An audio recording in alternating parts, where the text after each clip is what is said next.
லூக்கா 13ஆம் அதிகாரம் 10 முதல் 13 வசனங்களை நாம் வாசிக்க கேட்போம்.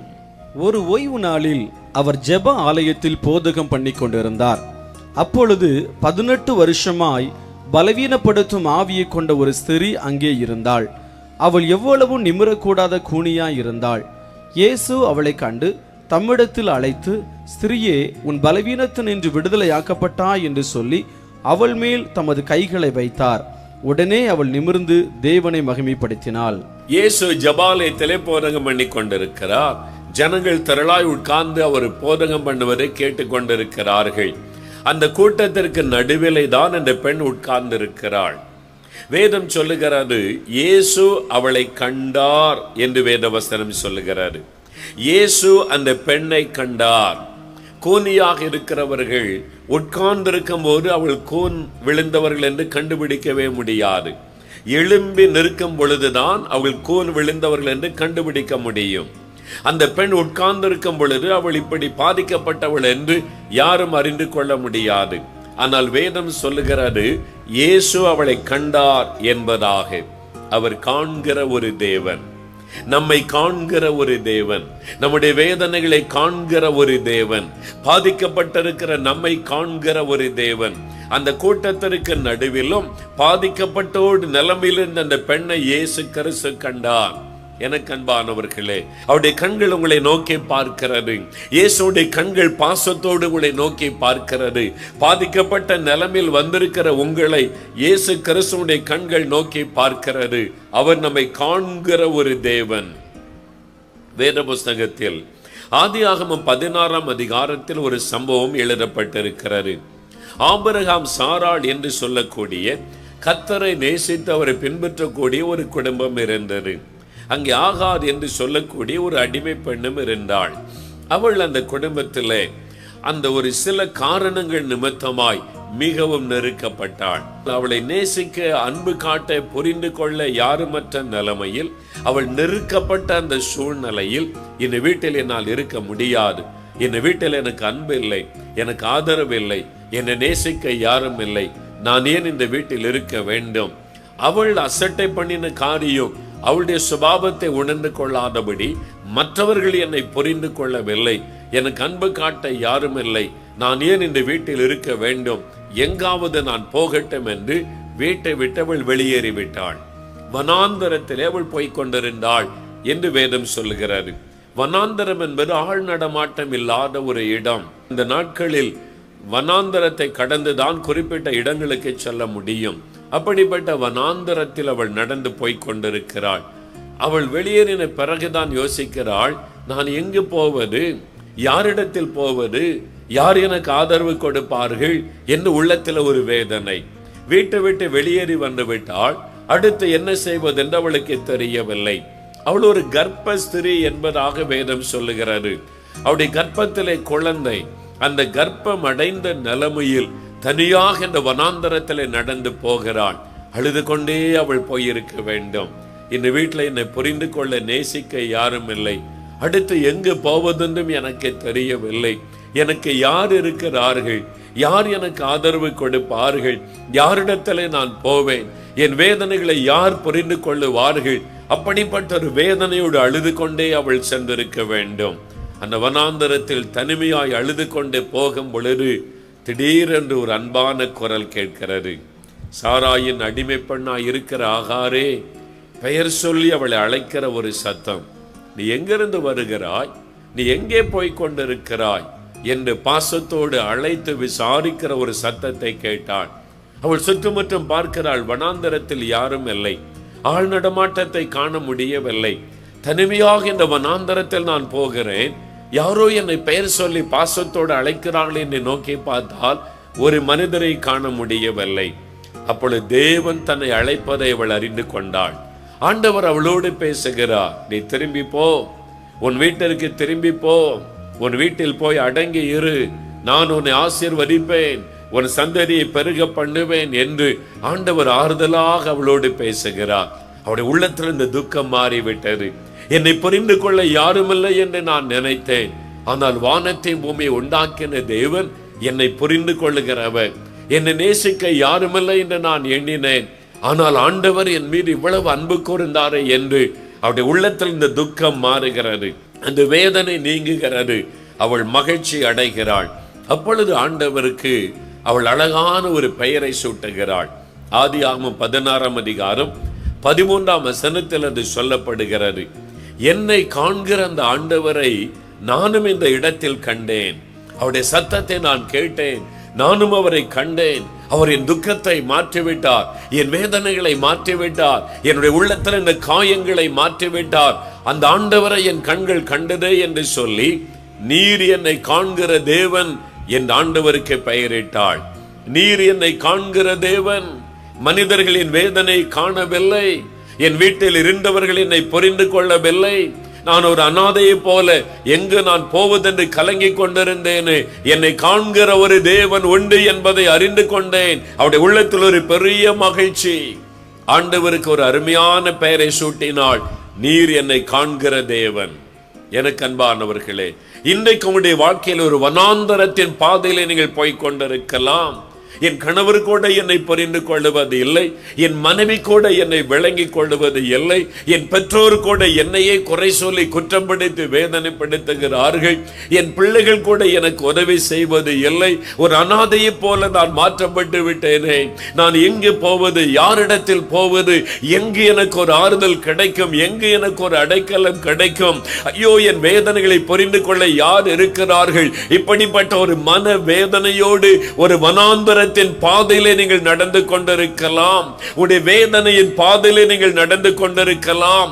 உங்களுக்கு ஒரு நற்செய்தி நான் சொல்லுகிறேன், உங்களை காண்கிற ஒரு தேவன் உண்டு, உங்களை நேசிக்கிற ஒரு ஆண்டவர் உண்டு, உங்களை பாசத்தோடு விசாரிக்கிற ஒரு ஆண்டவர் உண்டு.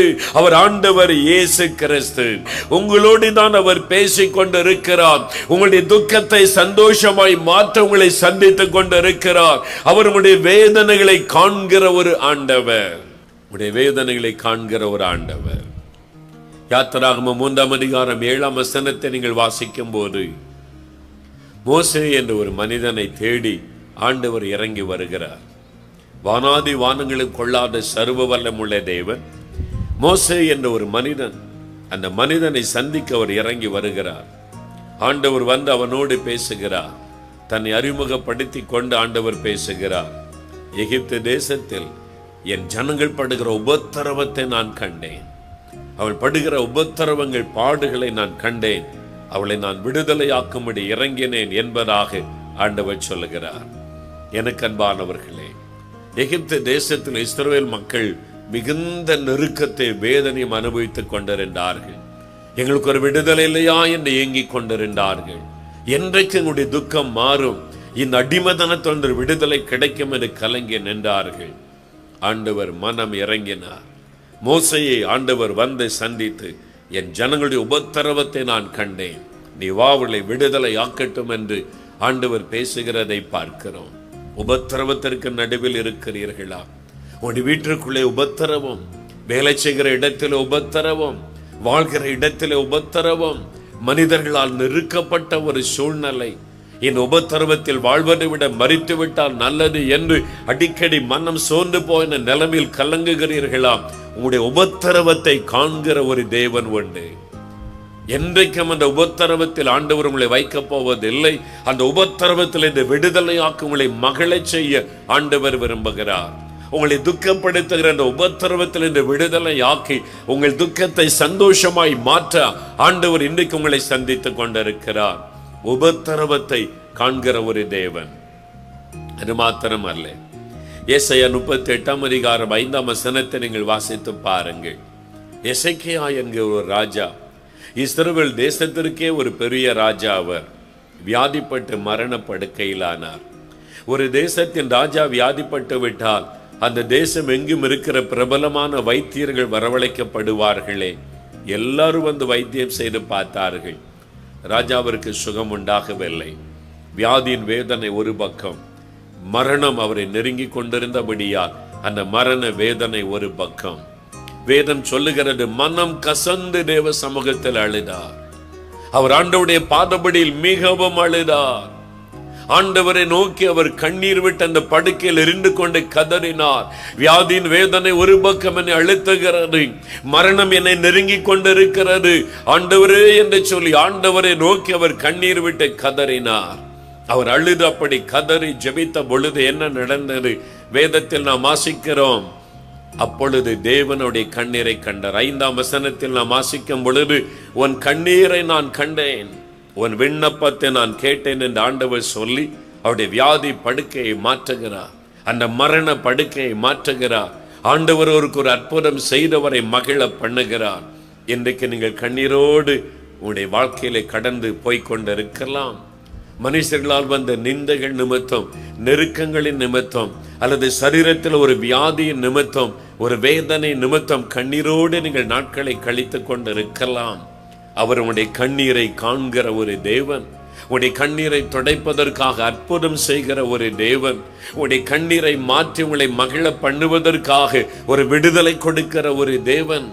அவர் உங்களை நேசிக்கிறபடியினால் இன்றைக்கு உங்களை தேடி வந்திருக்கிறார். அவர் உங்களை காண்கிற ஒரு தேவன். உங்களுடைய வேதனைகளை, உங்களுடைய உபத்திரவங்களை, உங்களுடைய கண்ணீரை அவர் காண்கிற ஒரு தேவன். அது மாத்திரமல்ல, 1 சாமுவேல் 16ஆம் அதிகாரம் 7ஆம் வசனம் சொல்லுகிறது, மனுஷன் பார்க்கிறபடி நான் பாரேன், மனிதன் முகத்தை பார்க்கிறான், கர்த்தரோ இருதயத்தை பார்க்கிறார். மனிதர்கள் நம்முடைய முகத்தை தான் பார்க்க முடியும், ஆனால் நம்முடைய இருதயத்தில் என்ன இருக்கிறது மனிதர்களால் பார்க்க முடியாது. தேவன் நம்முடைய இருதயத்தை பார்க்கிறார்.